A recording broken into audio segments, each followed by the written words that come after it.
Boom! It's a Sunday evening. Who cares what time it is, what day it is? The point is, we're getting a podcast out.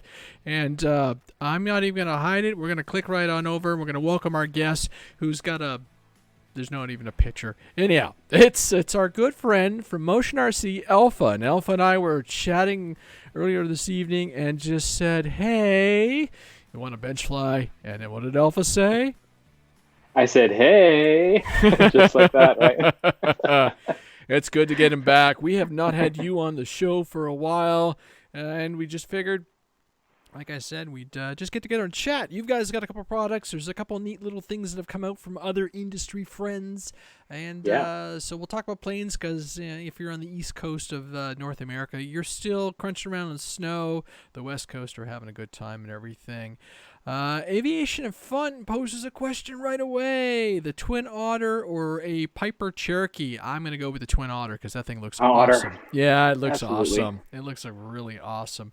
So for those who are wondering, yes, there's still snow. No, I haven't flown. I've been a terrible RC pilot.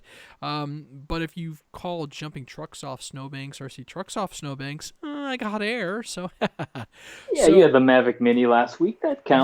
Yes, and we all will right. talk about drones. We will talk about the egg. I flew the little egg X or Power X or whatever it's called. There's the Power Egg, which is the giant one, and the other one. We'll talk about that too because the mini stuff is pretty cool. I don't know if you've gotten your hands on a mini yet, Alpha, or not.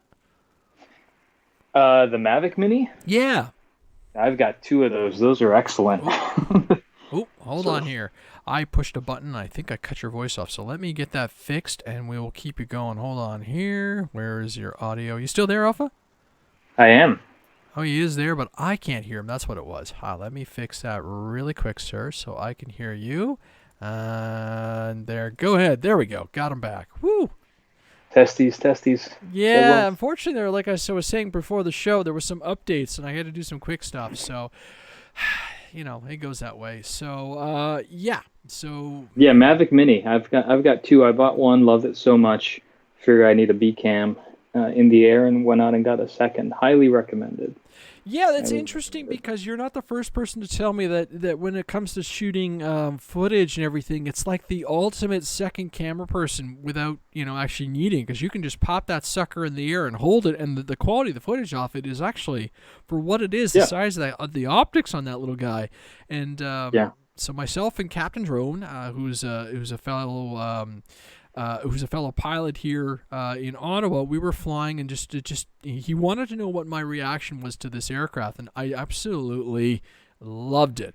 And what really surprised me was obviously the down angle is nice, but it's the up angle which is pretty impressive. So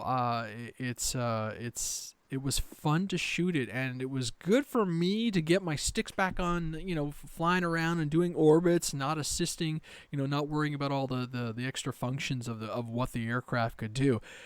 I did fly it into a tree. I tapped a tree, a couple branches, and it didn't crash. I caught it, but it was still, classic me flying into a tree with someone else's quad. But it is an intriguing piece of kit, and I keep wondering if I'm going to get one, or if I'm going to get a used one, or if I'm going to wait for V2. Yeah, if they open up wider control to the camera settings, if they give us more control over ISO, shutter speed, those types of things, I think that'd unlock the machine. But I think that's just a firmware update. I'm hoping DJI would just roll it out in firmware and not require us to buy a whole new piece of hardware kit, but you never know. In the meantime, I'm enjoying mine. Well, this is it. I think the only gripe I really saw from people talking about it was the color balance, the automatic color balance. And for me, it's like, come on, just lock that exposure and we'll refine. Whatever goes, I can fix it in post. But, yeah, all those things. But, again, for what it is and what you can do with it, and the runtime on those little batteries was super impressive. Yeah, amazing, right? 25 minutes, easy. I've seen some really far distance flights and in a little battery. I mean, the amazing thing for me is I can literally put it in a jacket pocket and always have it with me. when we're on site, when I'm going to a factory. I've flown it indoors, which is something I would never do with any other sort of camera equipped drone with a camera that well, at least that high res at least.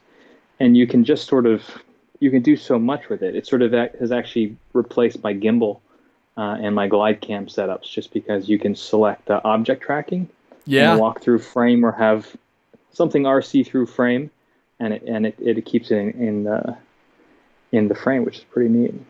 It is, and I was what set off the whole flying it again was I got to last week, the week before, we did a little power egg video, and it was funny because I was all pissed because Steve calls me up and he says, "Oh, I only got a bit of your footage," and it turns out there's on the back of the remote there was a button I didn't realize I was touching, and I kept turning the video on and off, right? But it was so cold. But oh well, he still managed to make a really fun video with it. And so, but the Mavic Mini, when I went out and flew that, I flew 3 packs, and that'd been the most I'd flown in a long time. By the time I was done, my fingers were good and melted. Not melted, good and frozen, I should say. Look at that, it's late and I'm tired and I'm rambling. But I was just so cold. But we were having so much fun, and there was people out fishing, ice fishing on the lake. And so we were able to go out and just do nice little orbits. And, the chase cam was a Phantom 4, and that thing just made so much noise in comparison to what the little Mini was doing. And I was really impressed with with one. I was using my iPhone, my XR, and I had no issues seeing the video on it, and no range issues. Now, you got to turn with the craft because you're just over a bit of a Wi-Fi single. It's not bad. It's not super range like some of the bigger aircraft, the bigger quads and drones, but still. Benny UAV says the most important thing is the Mini is below 250 grams, which is a lot. Yes, I mean, and the fact that they were able to do that is stunning, eh? Yeah, super impressive. All that it can do for 249 grams. I love the tongue-in-cheek sort of. Yeah, right on the limit. So yeah, here's 249. yeah, with the SD card installed. But with the SD card.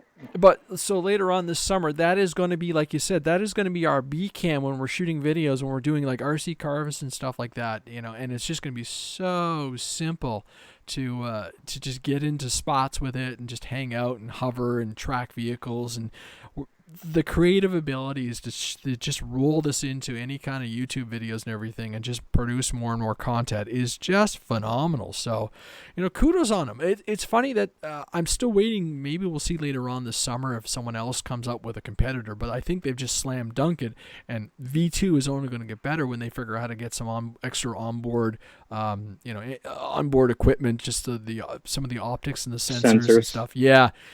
Because it's still, I mean, if you get tapped by this thing, it's going to hurt, but it's not like if you got tapped by a Phantom 4 or something, right? So it's still, I mean, and for its speed and size, it moved along. So again, pretty impressive. So will it hit the Flite for me? Who knows? Right now, I just want to make sure, and this is part of when we'll talk when we get into the bench talking, is just there are a ton of airplanes that I want to fly, and I've had some interesting conversations over the winter with friends, and it's like, you should, get out and fly everything you want, and it's funny, I think I've come to a point in the hobby where it's like I don't want to just fly one aircraft once. I want to be able to fly them all, and so I can give a really good idea of what they are and how they are. But it's interesting because I got you in the hot seat tonight, and we can probably talk about, do you think the industry is rolling too fast? Do you think that you guys are putting out stuff so fast that people are just buying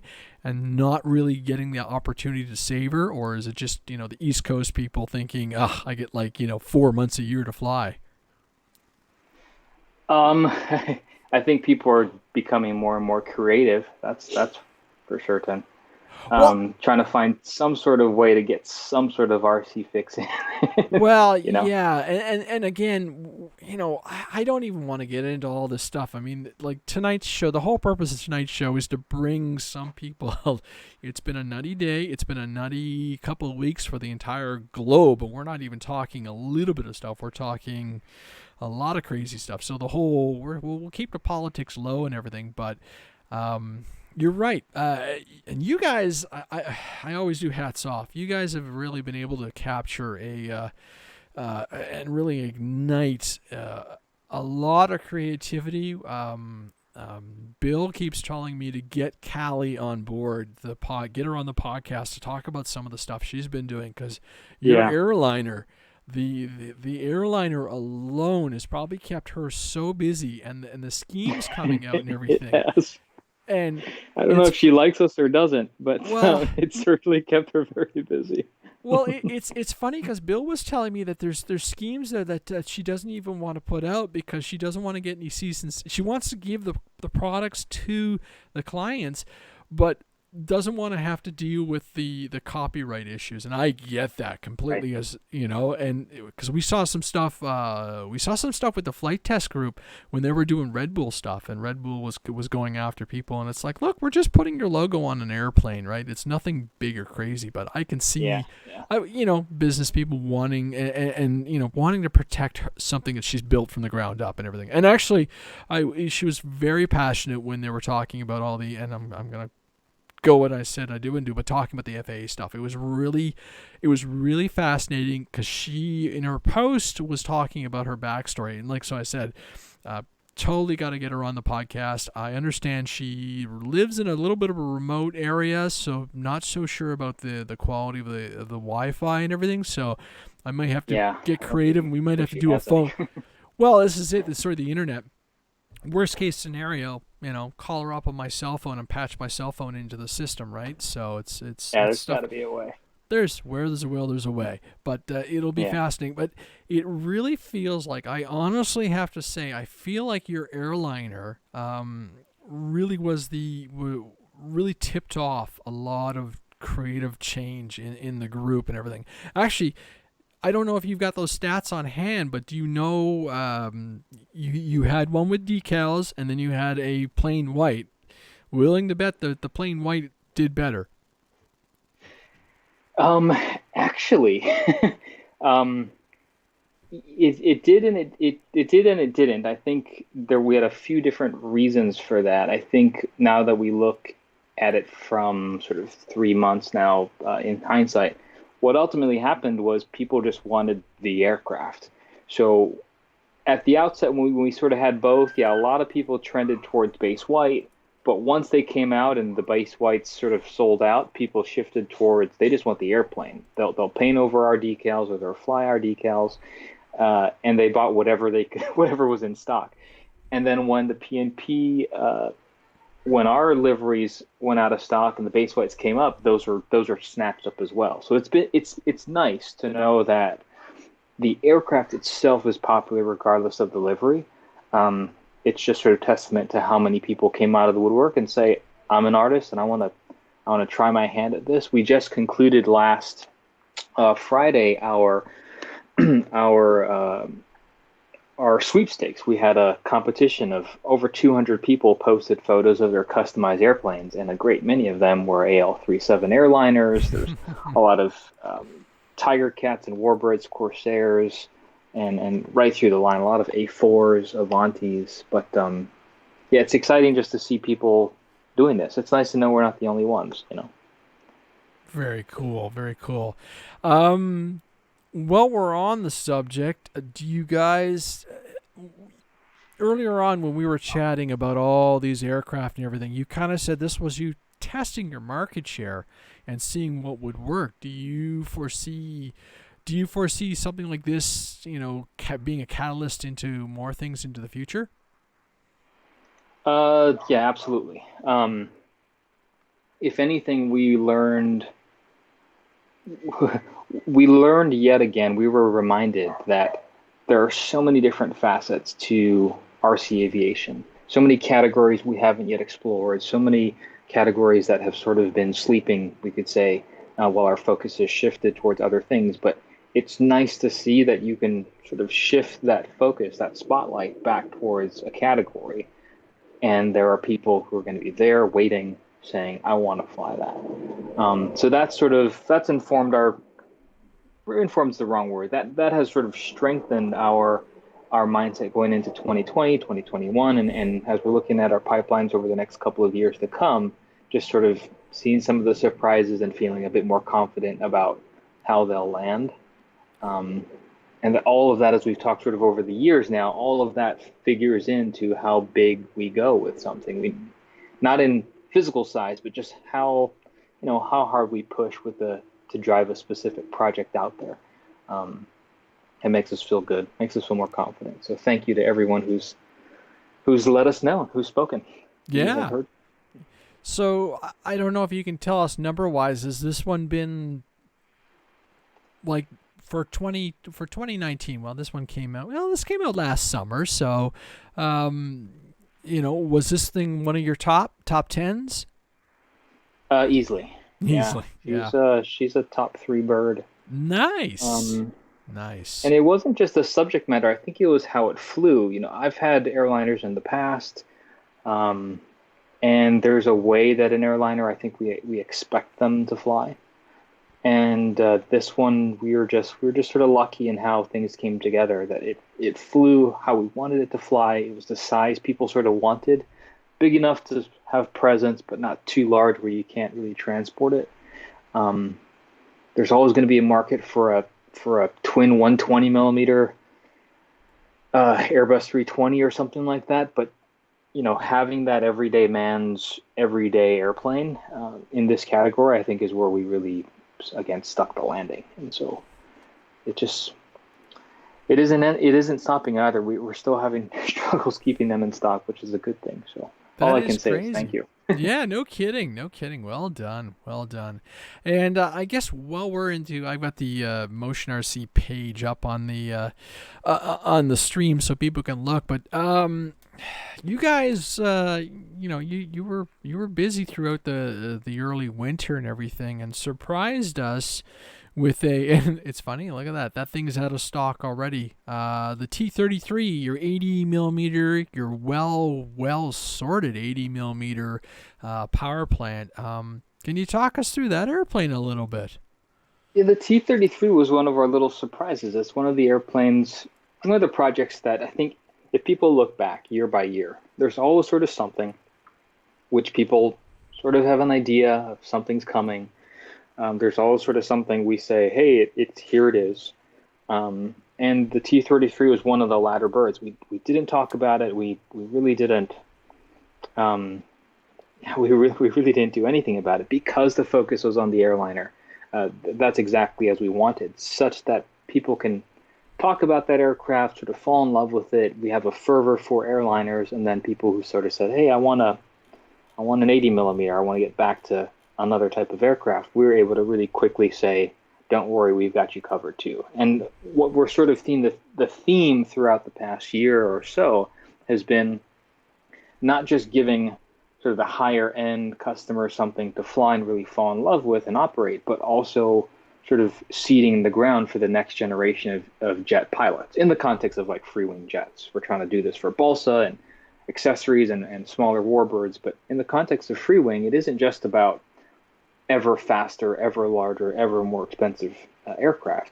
The T-33 was sort of a return to form, saying, if you've never flown an EDF, but you've got good warbird experience, you can probably, I'm not going to recommend the airliner to you, but the T-33, that's an easy recommendation. At the same time, all of our Avanti drivers and our Stinger 90 drivers who want something very quick, people who are now L39 drivers who love that balance between scale and sport acrobatics, the T-33 was sort of that natural fit. So it was nice. We did an Air Force scheme and also a German Luftwaffe scheme to sort of highlight the fact that this was an early generation jet fighter in the 50s, right after the World War II. Already we see sort of the walls coming down and the West working with Germans and their flying our aircraft. I thought there was some sort of poetic piece in how that aircraft transitioned us out of a wartime posture to one where we were partnered with the West. So Yeah. Yeah. It's interesting because I mean, yeah, like this aircraft was used by so many nations as a primary trainer and everything. So I saw that and was like, ooh. Of course, the timing is always lousy when you guys roll out a plane late in the year for well, I mean, your West Coast guys, they get all the treats. I will always say how they do. jealous I am because they got to fly these things right away. Now, I always love asking this question of you. Do you find you do better when you guys roll out an aircraft that is retro, like especially on the jets, versus the modern stuff? Or is there just is that Great divide still there? question. There's still a divide, but the divide is narrowing. Last year we did the 90 millimeter F4, with the Raptor, and the F-18 and the F-35. So we jumped from Generation 2s to Generation 5s within the span of 3 months. And then here comes an airliner out of the blue, and then we're back to classic jets with one of the very first operational ones in the world. So what we're seeing is that, yes, well, I think people have their preference. Everyone has their unicorn, their top five. Increasingly, if something flies well, people will want to fly it. That's really that's the secret to success. That's the sauce. jewel you want to find. Yeah, you want a market to be one which is saying, if it's good, we want it. If we have people saying, I only want a classic jet, it becomes problematic because we can't only make classic jets. We're going to need to do modern jets because we have customers saying we want this too. So yes, there are people who only want what they want, but increasingly people will just fly. They'll fly anything. I've seen people buy into this T-33 or even the Airliner for that matter that I never imagined. I didn't design it for them. I never imagined that they'd be an airline driver, but here they are. So it's good to be surprised in that way. We focus on just, if it flies, people will have fun. Nice. And we'll let the data speak for itself. Yeah. Well, and like you've said before, that power plant now is I've lost count how many aircraft that 80 mil power plant is in. Is that that's what 3, 4, or 5 aircraft at this point? You got your Yes. Irani, you've got Yep. is it, and then I know I saw somewhere that I think you dropped it into the SABRE after a while. Yep. And then we put in the SABRE, the F5, the A6. So it's, and what else? A6, L39's coming. Yeah, we've tried to hone over the years. We've done this for 6 years now, trying to develop different power systems, sort of listening to customers' feedback, saying we like that power system, but we like it. We'd pay a little bit more for something a little bit faster. Okay. Or we like that power system that you have now, but we prefer a bit more efficiency because we want to fly longer. And all of those sorts of things, it's sort of this ebb and flow, trying to not swing from either end of the pendulum, but try and find sort of that happy medium as the market coalesces around, we want 4 minutes flights, not 2. We want X amount of sort of amps and consumption, not Y.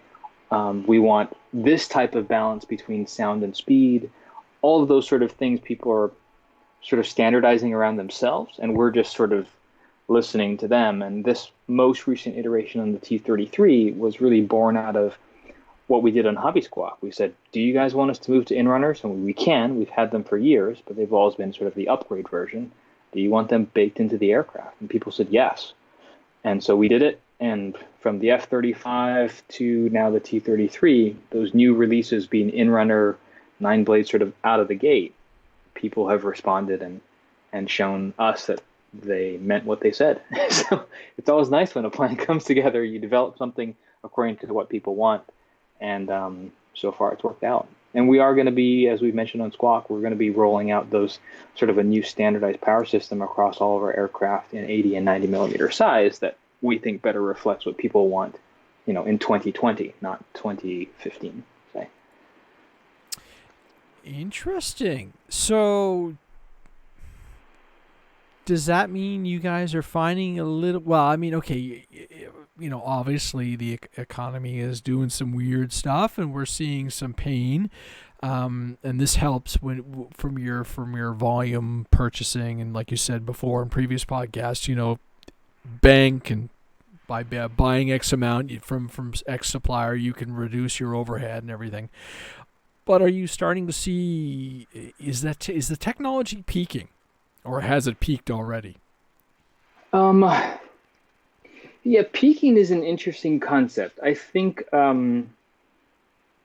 don't think it has. No, what I think is actually happening is sort of there are ceilings between what people will naturally pay for a good that's sort of a hobby good. There's always going to be someone out there dropping $7,000 on a turbine, but it's obvious Yeah. to all of us that that person is always going to be in the minority, um, and that's okay. Not all of us need to have turbines. Um, but what I think we're seeing is that the expectation by most of our customer family on the balance between cost, performance, price, different from cost, not your initial cost, but also operating costs, how do you transport it, serviceability, all of those sorts of things. That sort of bar, I'll call it, has risen. Um, and has sort of stopped rising. I wouldn't characterize that as, oh, that means now the market appetite for a $500 jet has peaked. I'd say, well, no, just people have sort of crystallized around the idea of $500 is sort of as much as most of us would like to pay. Um, I think that UF 100 that came out, that they announced at least last week, I hope it's a massive success. I think it's a good size. I think it's a good price, a good feature set. I think that's more of what 5 years ago, something like that would be considered a super high-end, super just inaccessible aircraft. Now it's the golden age where even the very best of things become sort of commonplace. So if that's a peak, I would say it's a good one. And I can say that people aren't leaving the hobby, at least not as far as we've seen. And just so people who are listening, the F100, that is from Flex, and I've got pictures up of that thing right now, and yeah, it was funny because I was talking to a friend who's a Flex fan as well, and Flex had just released about a week ago. I'd come up and said, well, we're gonna do the Flex jet in a composite, and I was like, ooh, that's kind of a neat idea, because if you ever scrap your fuse, well, you don't have to buy a foam fuse. You can now just drop all the same gear into the composite. And then I was like, well, they really haven't done anything new or interesting in a while. And then pop, here's a 90 millimeter F100 Sabre, and it looks great. And they even did paint, which was like, wow, this is a big leap for Flex. So this is you as a competitor are probably going, hey, okay, Yeah. game on, right? But good, right? Well, not really. I mean, you know me by now. I mean, I'm a hobbyist first. I mean, if I had access to one here, I'd get one because I think I posted about this in Squawk a couple of days ago. It seems people, for some reason, ask me what my read is on things like this are. And in my humble opinion, as I had said and I've said in the past, I mean, what this hobby needs globally is need as in desperately needs, requires even a string of consistent, healthy, dependable manufacturers and distributors and resellers and service providers. That's what this hobby needs. We can't do it ourselves. And we don't intend to. We want other people. We celebrate other people. I was just talking in chat earlier a few minutes ago about Flight Test. What they do and what we do and what Flex is doing and what so many other manufacturers and sort of RC industry, you could say, forces are trying to do is keep this hobby together. And as long as what we and everyone else is doing is something that's safe and something that's, again, dependable and consistently sort of serviceable, then we all win. We're spoiled for choice here. I mean, I think Oh yeah. I look around at the number of aircraft I have in any nook and cranny in any place that I live, and it's excessive, but it's a good thing, right? And it's So, you make up that point, and I have a very, very patient spouse. But even I'm at a point where with my hobby and my the sheer quantity of aircraft in this basement is terrifying, and I'm at to the point where it's like I feel like, okay, hoarding is a bad word. It's not. It's excessive. Excessive is the better word. Because I can't fly all these things all at once, and I can only get 2 or 3 in the car. So it was funny because Adam Drain, who's on the chat now, and we're going to talk about Adam and some of the stuff that he's been dealing with too, because it's globally the industry of what he relates to is in trouble as well. And I want to touch on that. So Adam, stick around. We'll go with the chat back up here in the box, but there's so many good things, and this was a question I kind of posed earlier on.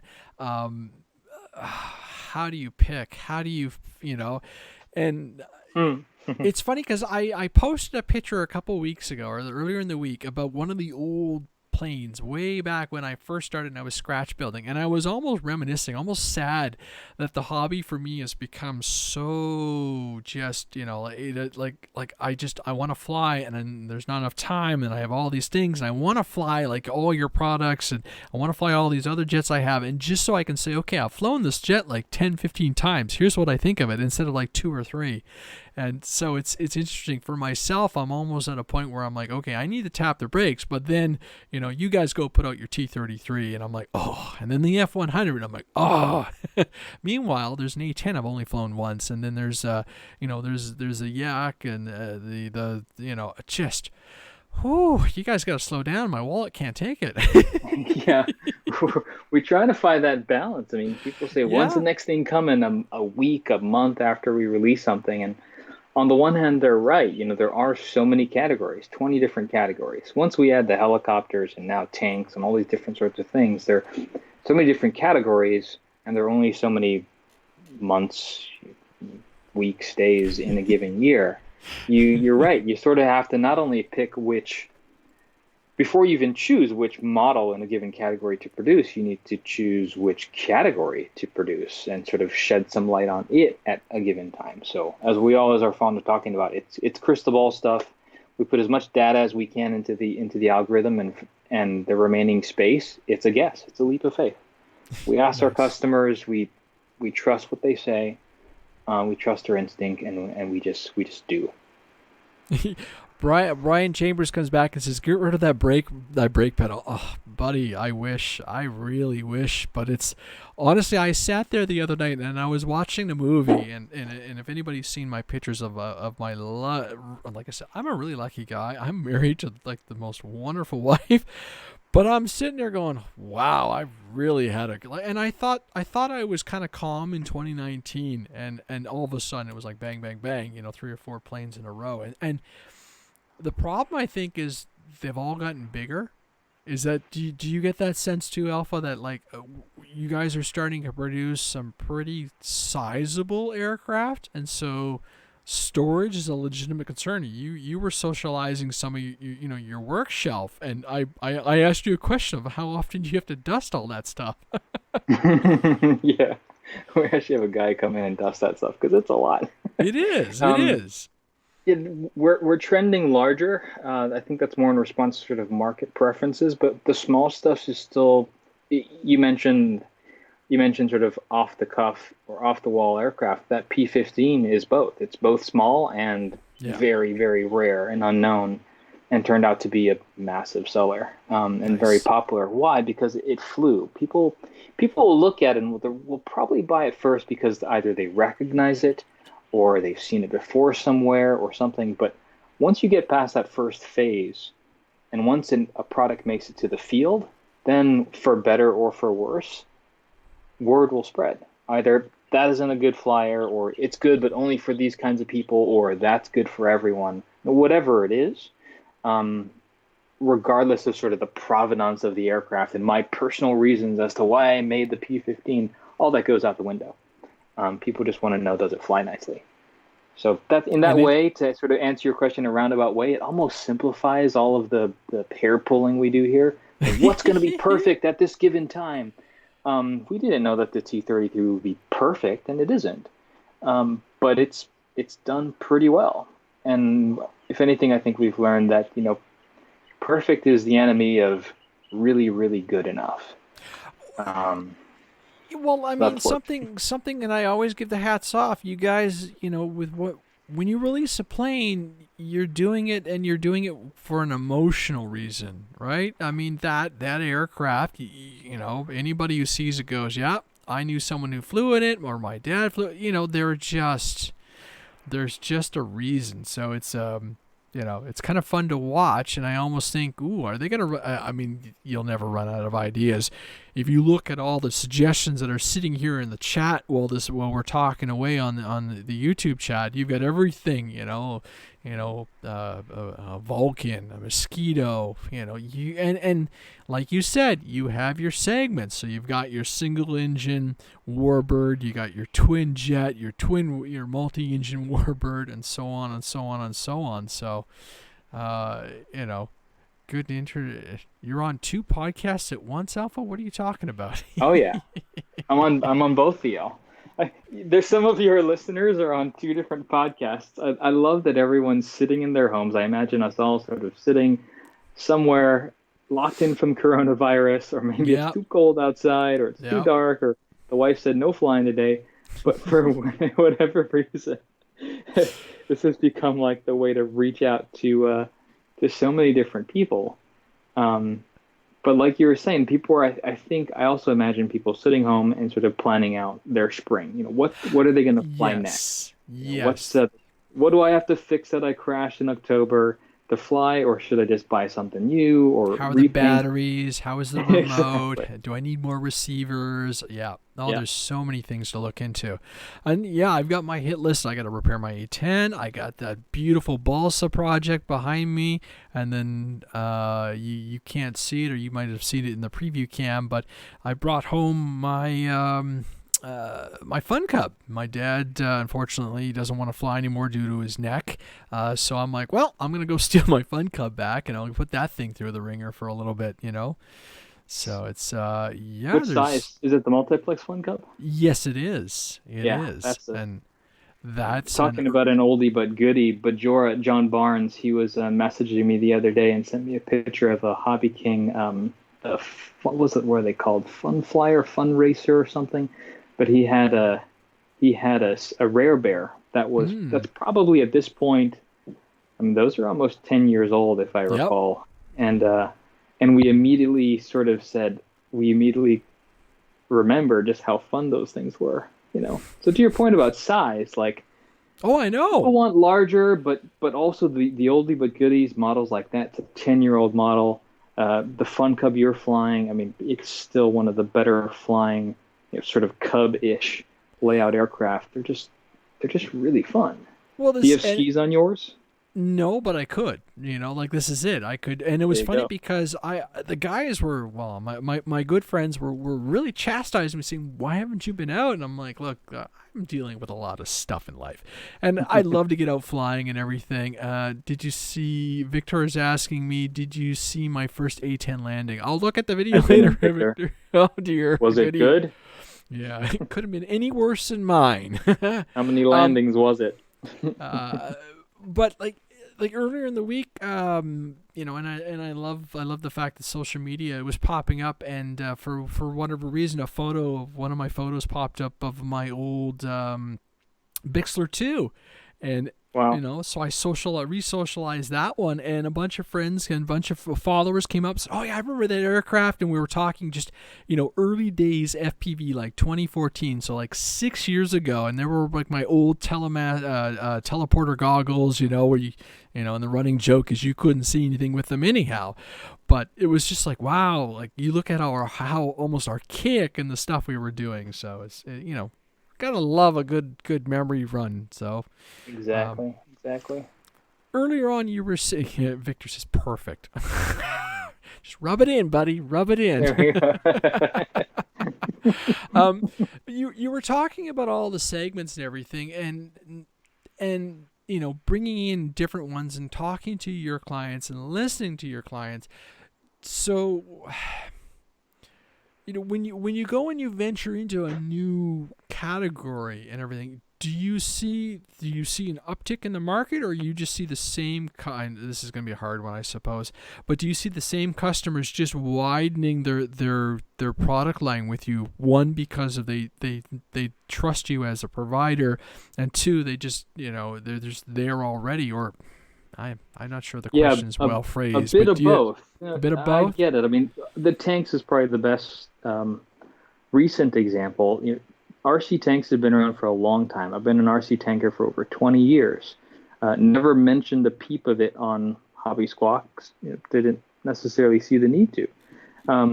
But when we decided to bring in Heng Long tanks in a major way, both of our warehouses and just all that we did to introduce that brand, it's doing a bit of both, to answer your question. On the one hand, we want to sort of say, for any one of you of our current family who are jet jockeys or warbird guys, and you've never seen an RC tank or have never been inclined to try one, or wherever you fall on the familiarity of RC tank spectrum, we've got them, and we think one of you might like them. So look at our media, read through all the hundreds of thousands of words I wrote on them, and decide if you want to add this to your collection, or buy something like this instead of the Avanti, or just say, no, I'm good, I'm just going to buy that T-33.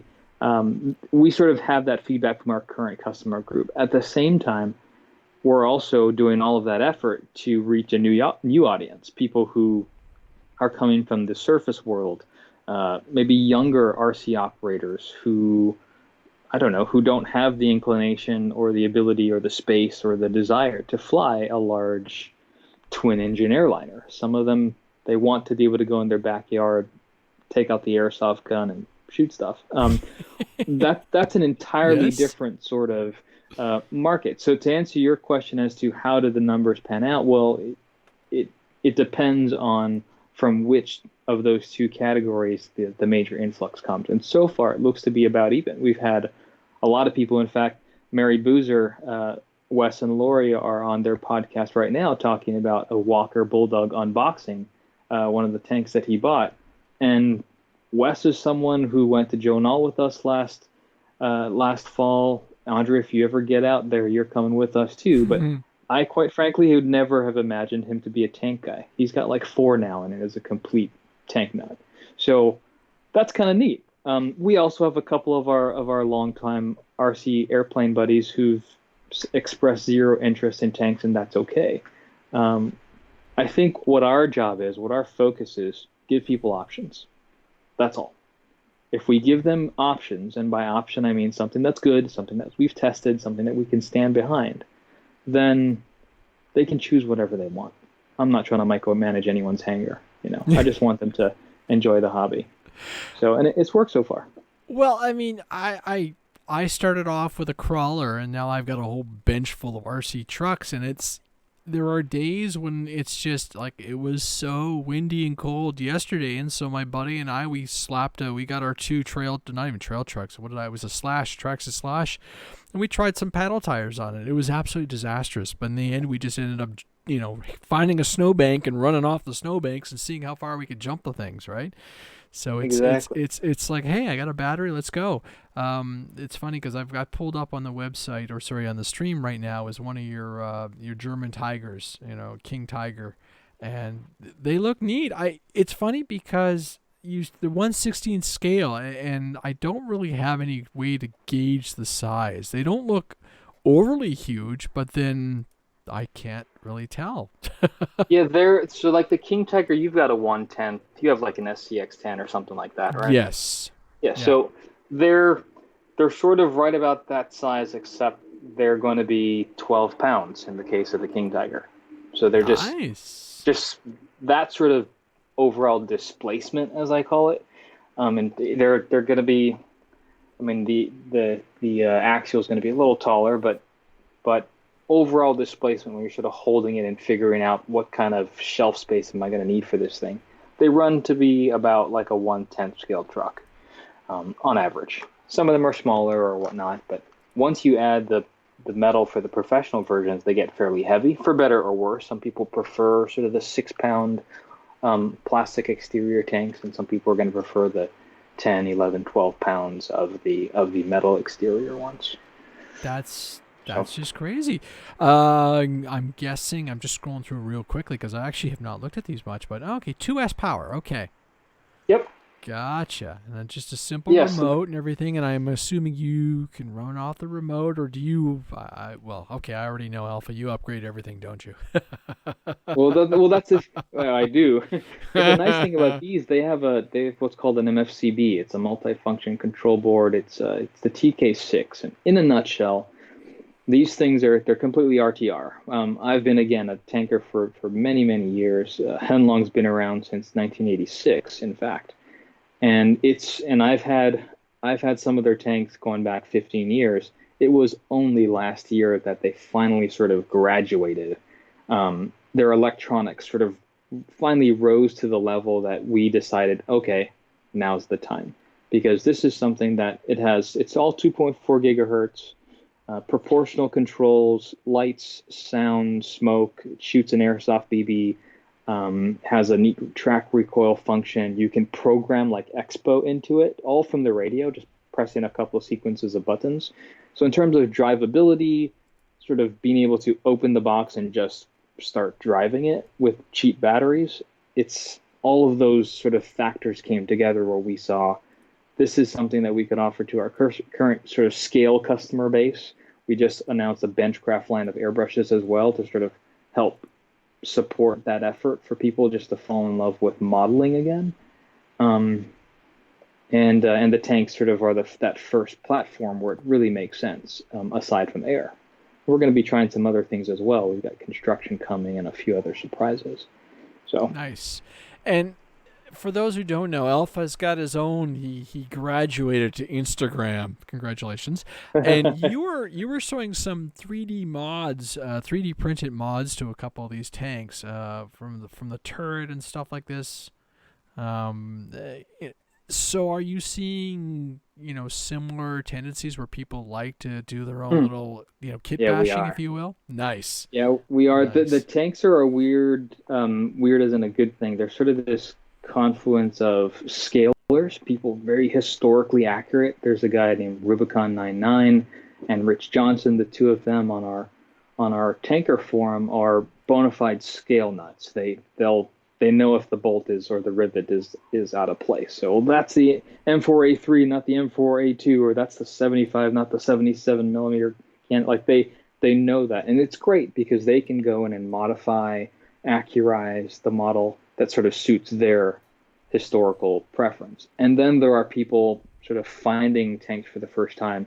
They just want to make them dirty and weather them. And so sort of more of the creative artists, I call them. They're not necessarily looking for historical accuracy.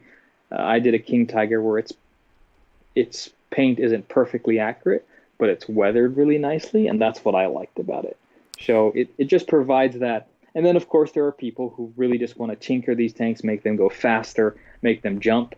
Speaking of jumping, which they'll do, make them pull things, which they can do. And so it's in hindsight, it's one of those perfect platforms for different people for different reasons to sort of come in and play with something, and it's all good. There's nothing wrong with however people decide to interface with these things. That's kind of cool.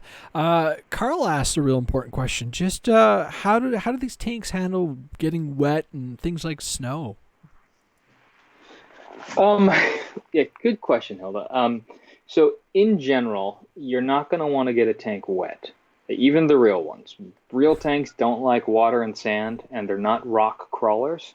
Neither is their RC counterparts. A big old $20 million Abrams tank, or however much they cost, they'll get stuck in a meter long ditch. Like there's just, the same it is with these tanks. So these are optimized as I say for sort of scale terrain. Grass is fine, gravel, riverbeds, that type of stuff. If you're gonna run them through water, you never want to submerge the vehicle. Again, they're not RC trail trucks. I got a lot of those and I love those. It's not what a tank is for. The tanks are really more intended for people who want something that looks super scale, leave it on the shelf, drive it around indoors from time to time, or where they really excel with the TK6 inside of them is they have an infrared battle system where it's basically laser tag but with tanks. So all of our tanks on our website have a infrared transmitter buried in the mantlet facing forward, aligned with the main gun, and they also have a little magnetic IR apple that you clip up on top of the turret. Basically, you and all your buddies are driving around and you're taking pot shots at each other. And when you hit sort of his tank will shake, and after a few hits, his tank will shut down. So it's laser tag in the desert, sort of speaking, with tanks. And we're finding large RC clubs and people around the world who really sort of doll up their tanks for looks, and also those people who optimize them for performance specifically to fight other tanks. So that's something that we've tried to do in RC airplanes, but it's difficult. It's really difficult to line up behind another aircraft while it's moving in space. But with tanks, it's really fun. On Squawk, in fact, we have some people already putting FPV camera gear into their tanks. Yeah. Driving around, shooting at each other. You can imagine with Corona, sort of sitting indoors with your TV, watching your tank drive around, shooting things. As long as you avoid neighborhood animals, I think again it's all good with me. But Hilda, you're gonna wanna keep them mostly dry. For the record, go to YouTube and find people waterproofing these things. Which is something that can be done, but it's more of a DIYer market at that point. That's very interesting. And it's got sound packs, smoke. These things are crazy. So interesting. Yeah. You said 20 years of driving RC tanks. That is impressive. In the 90s, I used to love RC warships. I did RC warship battles with quarter-inch ball bearings, compressed air. So we'd sail them around and you pull up alongside a Bismarck or something, you blast holes in each other, and then the hulls were designed to let in water. You had to have enough surface area for a given vessel to bring water in, and there's a whole scale of a battleship could have so many pumps to pull water out of it, and et cetera, et cetera, et cetera. So I was into more of that side of these sort of surface hobbies, and we're now in a position to sort of bring those things to sort of our standard, I'll say. Feels like a weird word to say, but it's true. And Heng Long was really the first, and we hope many of factories to say, we'll meet that standard. We'll produce them as you want them. We'll support them as you need them. We'll develop new ones. We'll listen. So we're pretty excited. Cool. Excited for this. All right, so here's a question. I'm looking at the Panther. There's an upgrade edition and then the professional edition. What's the difference between the two of them? Primary difference is all of the professional versions have metal tracks and metal drive sprockets. That's really the main distinction. All of the upgrades, Heng Long has 4 different versions: original, upgrade, upgrade A, and professional. It gets really weird really fast. So we just brought in 2 different variations, the upgrade and the pro. The pro is the more expensive of the 2 because it's got more metal in it. But internally, they're the same. They both have steel gear sets, which is a key difference. We didn't bring in the originals that have plastic gears. Yeah. The cheapest tank on our website is still going to have steel gears inside of it. That was very important to us. Yeah, no, that makes sense. That makes sense because those are anybody. Well, I mean, you look at the loads and everything, especially on a treaded vehicle. Something like that's going to be absolutely crazy. Well, that's interesting. Yeah, exactly. Man. That is really. And some of the tanks I prefer plastic. I wrote a lot in Hobby Squawk about every tank I wrote a review on, and I think I'm pretty candid and objective there. Some of these tanks are better with plastic tracks. I like them lighter. Some of them I like them heavier, and again, we don't want to make people have to choose, so we brought in both variations. And I but guess functionally they look the same, and most of them is essentially the same inside. And I guess something like a metal track, you don't want to run over your hardwood floors. Yeah, good point. Mark's got an Abrams professional, and I think he's tearing up his floors. But it's not going to.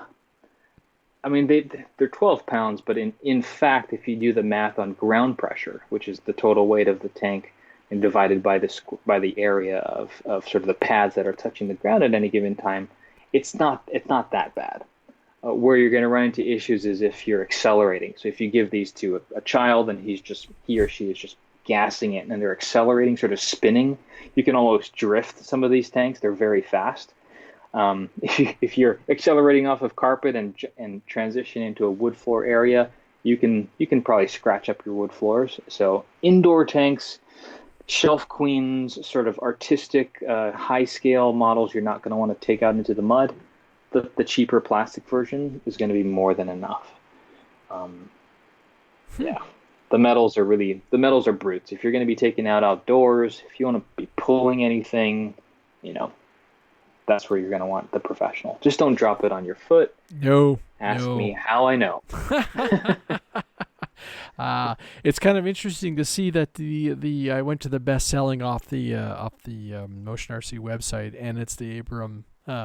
Go figure, right? I mean, that's gotta be a tank that a lot of people know and we're very familiar with. So very cool. Yeah, the Sherman and the Abrams flew off the shelf. Yeah. No surprise. Yep. No surprise there. Well, the Sherman, really good movie. Tank.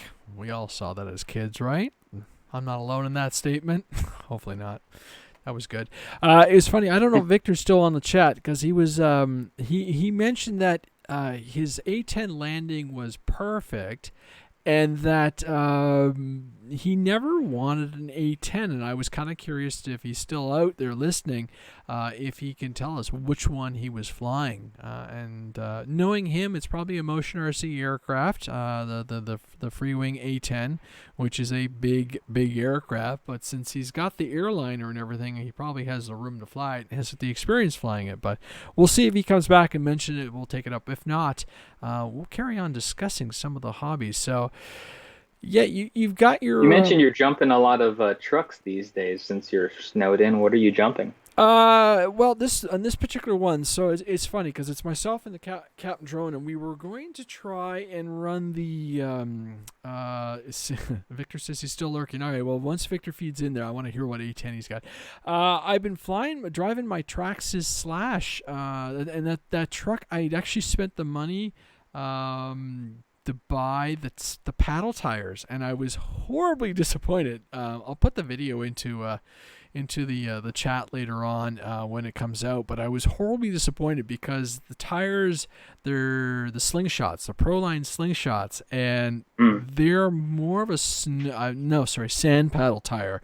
So I'm going to try this thing in the beach later on this year.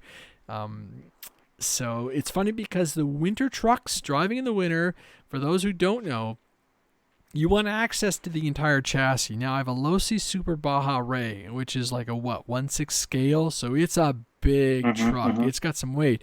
And the problem I discovered while running into the winter is all the snow gets crammed up inside the electrical bay. And because it's a desert truck, the way they built up the chassis, you can't actually get in there to get the snow out. And someone gave me a really cool tip, was like, use your air compressor.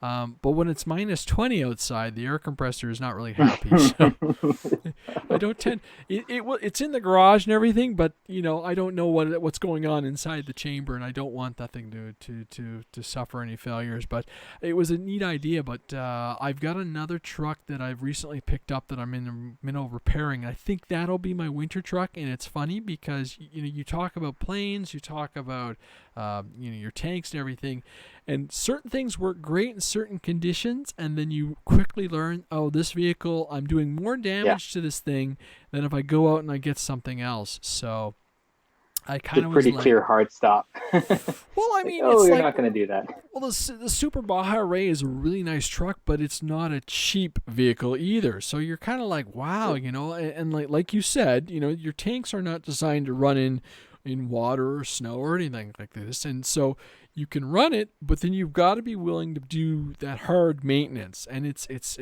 akin to like something like a gas airplane or something like that. You've got to run it, then afterwards you've got to make sure you're clean. And we're spoiled with our foam and our electric batteries because unless you've run over grass, just land them and unless you get them dirty and full of grass or whatever, you just put them back in the car. But something like this, like some of these trucks, I really.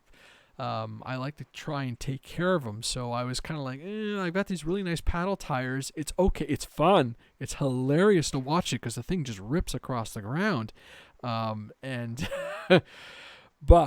I've discovered quickly, like I said, the snow just gets compounded inside. So I've actually got another. It's like more of a monster truck, but the top comes off, so I can clean it all out. So that'll be the winter snow machine, and it's only 4S versus 6S, so a little bit more tame. Nice.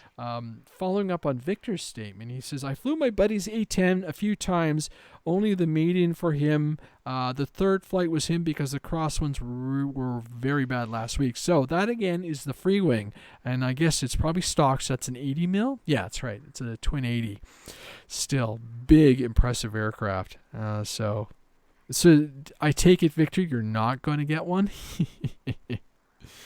And then Michael Perry says, I need to find someone with RC tanks on YouTube. I've never seen them run. So I'm assuming Motion RC. Check our website. Yeah, check the Motion RC. Go to Motion website. RC, look at our YouTube channel. We've got about 20 different videos of every tank, and even on every product page, there's links to the video for that specific tank.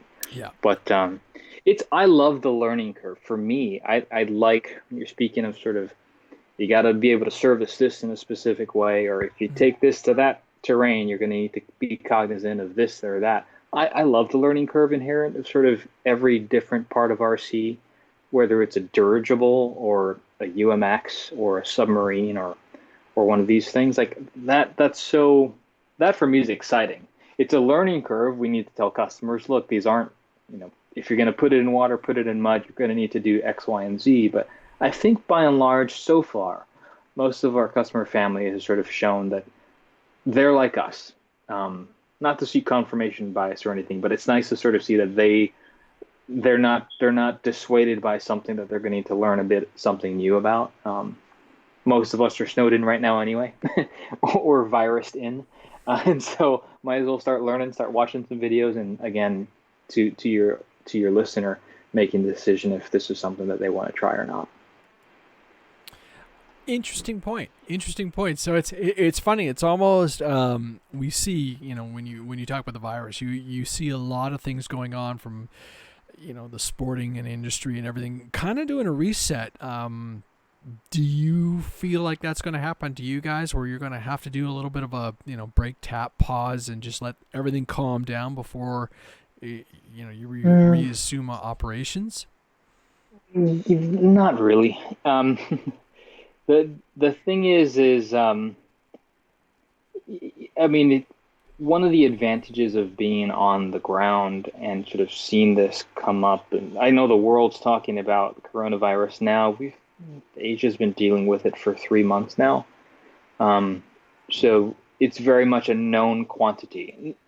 I'm not a pathologist by any means, but we've sort of seen the trend in Asia. We've seen the flare-up. We've seen sort of things settle down. And to answer your question, that's important for us to sort of see how that played out, because it helps to directly inform our planning for the next month, 2, 3, 6, 12. And the short answer is no. I don't think it's going to constitute any major interruptions. We've needed to make some changes, but the reality is we make changes every day. There's always things that need to be adjusted, and so so far our people are okay. Our assets are humming along, and we just wish everyone take this thing seriously. An ounce of prevention is worth a ton of cure, and I think we'll get through this. Good stuff. Good points, actually. Very, it's going to be an interesting couple of weeks, but I think everybody will come out unscathed, hopefully. Sorry, I'm just making some button changes here. Cool. All right. So, carrying on, Victor. Victor says, I loved how it flew, and it may have sold. He may be sold on it. Oh boy. I know what that means. There we go, Victor. Yeah, Victor's what power system was in it, Victor? That's what I'm curious. I think he said it was. It had a few mods in it, stock? but it's probably pretty stock as far as an 80. You tell me you fly yours on a 90, man? Of course you do, right? You probably swap between the two of them. Oh, boy. Bone stock. Bone stock, eh? Nice. Yeah. Nice. Yeah, for any of the Freewing stuff, I know it's super cliche because I seem to always say it, but it's true. I mean, the stock stuff is how we intended it. it's to me, it's the balance. Some people are going to say, "Now, Alpha, that A4 is too slow. You need to put this in it." Great, that's how we sell that power system. Knock yourself out. More power to you. But the stock setups are really sort of, if anyone ever wanted to know how Alpha would prefer that AL37 flue or that T33 flue or that A6, just look at the stock system. That's my preference. Now, cars, trucks, that's a totally different thing, because I do see the RTR mentality of making things easy, accessible, and sort of out of the box and go. But Yeah. I'm one of the tinker tanker guys and tinker truck guys where I need to, gotta lock that differential or gotta try that new pipe, just something. There's always sort of something to play with. You're gonna laugh because my buddy there, Captain Drone, is a massive. He's like, you've got to get your first gas truck, and I'm like, oh gosh, I want to get a gas plane first, But it's funny.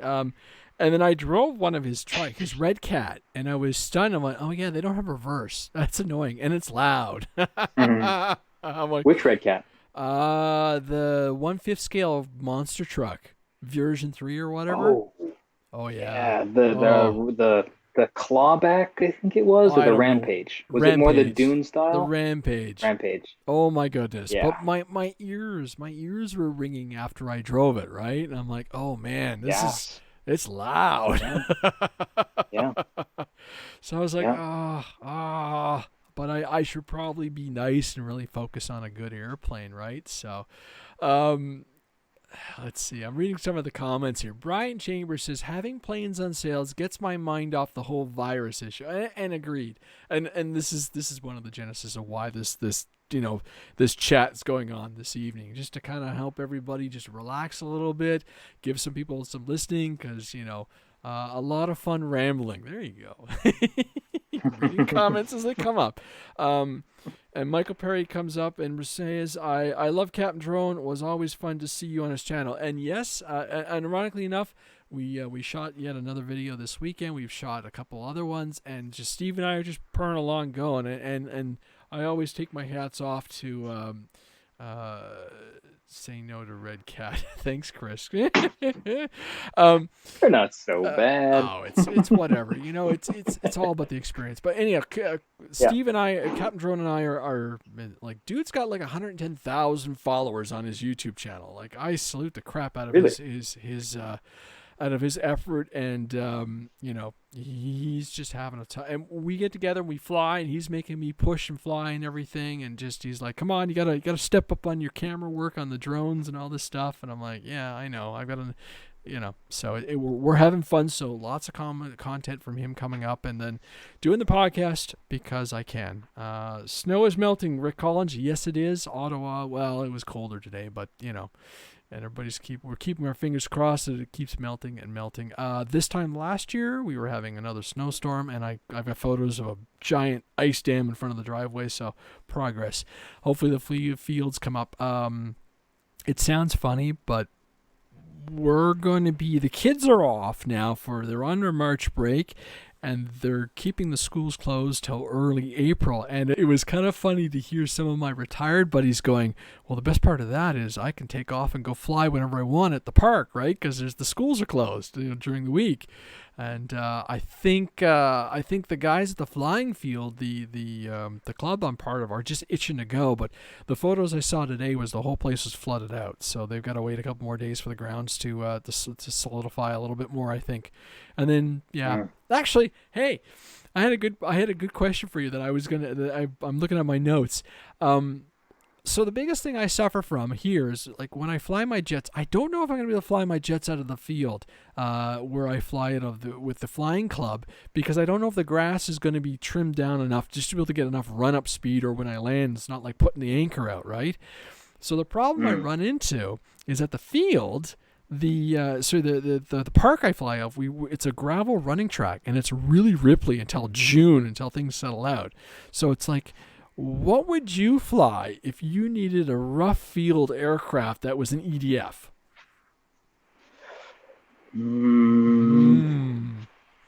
That I needed to roll on ground with? Hard, like bumpy ground, avoid FOD, everything. Like, what would be your utilitarian, kind of rough flying, rough landing, but it had to be an EDF. What would you build? What would you design?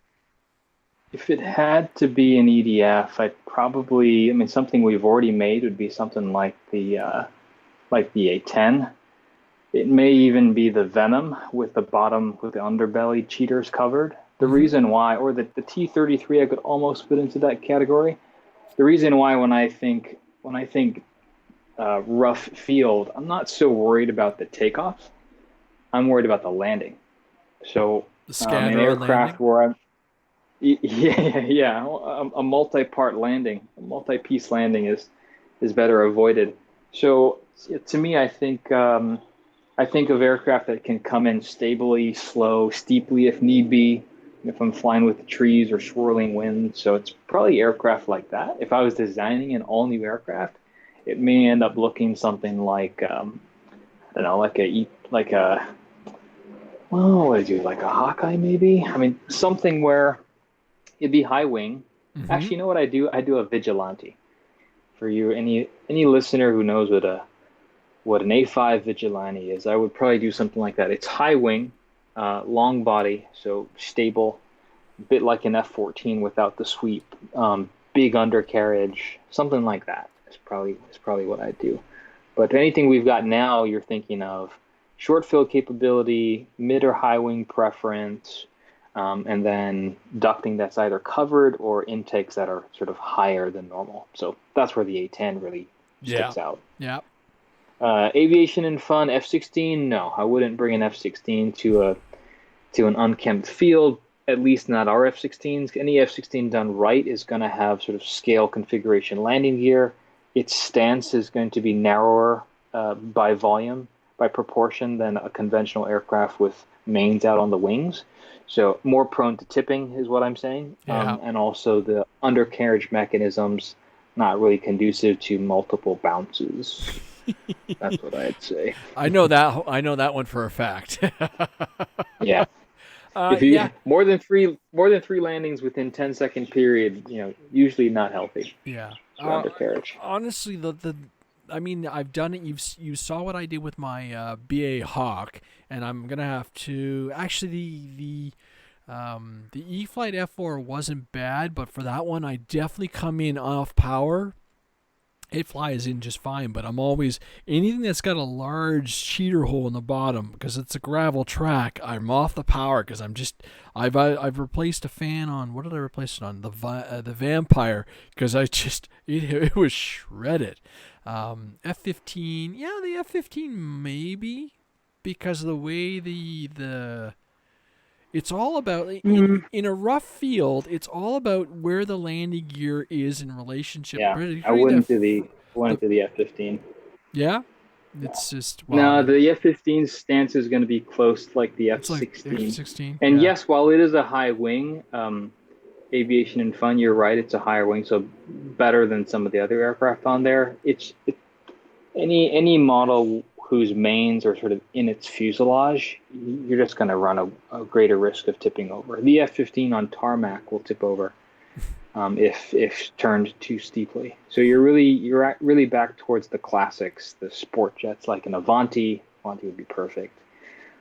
Any scale jet, you're looking at something like the Venom, not the F-104, probably not the F5, not the A6. I mean, I can go right down the line and think yeah. of ones that are optimal and ones that aren't. But it's going to be bigger undercarriage, Cargo protected jet. intakes.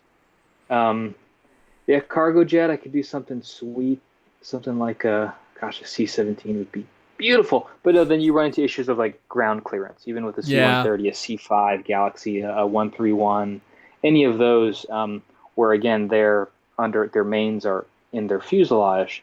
They tend to have really low ground clearance. C-130 comes immediately to mind, or the Galaxy. So you run into a whole bunch of small wheels, and now you're plowing through the snow or through yeah, the grass yeah. or what have you. Uh, Um, Aviation and Fun says the FlexJet. So I have the FlexJet. It is a nice aircraft, But boy, does that thing need a lot of run out. And so on a grass field, whew, unless it's manicured, oh boy. Because even on my track, I use the entire track, and it's like hold, hold, hold, hold, pull. And there've been a couple Yeah. questionable pulls, and I'm like, you know what? I'm running some pretty well. There were 40C packs. Maybe that thing would really do well in a high voltage pack, but yeah. And then, Victor's saying like the C5 is low. Yeah, because the whole principle behind the Galaxy is that the wings droop until it's in the air, right? Until it's under load. Yeah. So you'd come in as soon as you let off the throttle, if it's designed anywhere near like a scale aircraft, yeah. And then you got to be able to put it into C-17. Well, that's 4 motors. That gets complicated. But it's you know what, the world's your oyster for any of these designs, but there's got to be something that's really cool. And it's the YC-14, the Boeing, the predecessor, that had the motors up top, right? So it had its jet stacks on the top. Looked completely ridiculous, but guess what? You got a high wing, you got a wide fuselage, you've got I think it's a T-tail configuration, and you got motors that won't suck any snow in. Perfect. There's so many options. Again, the prop jobs work well. Yeah, they really are. It was interesting because I've got the EC-1500, the E-flite EC-1500, and I was looking at photos. You okay? I was looking at photos of them flying it on someone landing in skis, and it still had a tendency to dig in, which was really interesting. So I hadn't had a chance to fly mine. I got to try that on floats next year for sure. Yeah, ski flying is really fun, but the conditions have to be right, because you don't really have a steep prow on a lot of RC skis. They tend to be really more flat than anything, ideal for grass. Yeah. But if that prow digs in, you're end over end. Yeah, and I had that. I had that on some of my other twins there, the Hobby King, the Bush Mule and the Sky Mule. And if you hit a footprint in the snow, and the nose would just go thump, and then it's just carnage, right? And even the EC-1500, I damaged the servo in the first weekend because I drifted off the runway and broke my steering servo. But whatever, right? It's a servo. Put a Metal Gear in and be done. Yeah, there's more foam in China. There's more servos in China. To be honest. We're not crashing. We're not flying enough. Let's see. Everybody's talking. Let's see. What do you really want us? The timber. Yeah. I've got I've got a Fun Cub behind me. Throw some skis on that. That's like a perfect little winter airplane. You don't even need skis on that because it'll do vertical takeoff. Drop the flaps, gun it, and go, right? It's there are some really nice aircraft for that too. I guess I almost want to ask you, what do you got coming in the pipe, but you won't tell me. So, but are you looking at different categories? I know a while back you were, like your trainer categories. Are you guys going to be working in that, or are you still kind of content to keep your advanced pilots happy?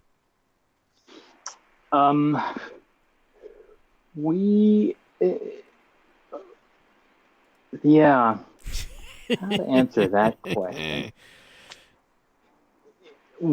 Something for everyone.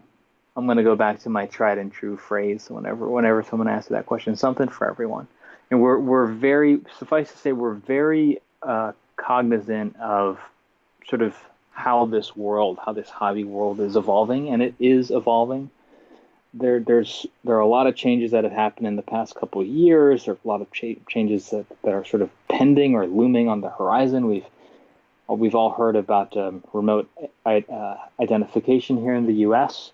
And other similar type legislations or rulings or restrictions that are being proposed elsewhere in the world. So it's evolving on a regulatory standpoint.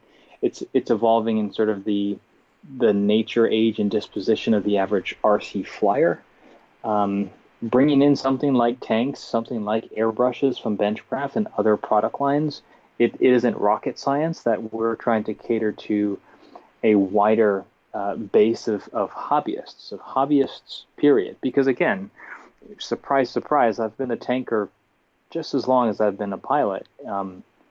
It shouldn't be a surprise that we're always going to want to have trainers, jets, and an equal amount of both. We haven't really had a lot of introductory aircraft. We've sort of become known as the guys who, once you know how to fly, go to motion, they've got a lot of selections for you. So a smart person would likely remedy that soon. That's all I need to know. So, sub 250 Klassen, are you guys still looking at something like that? Same answer. All right. So stay tuned. Stay tuned for more updates throughout the year. Good stuff. I was going to pick your brain. Out of time. Hey? You just made it. Out of time FPV just made it to the podcast. Oh, yeah? There you go. Woohoo. Finally not missing one. There you go. Out of time. Welcome. It's funny because, we were thinking about wrapping soon.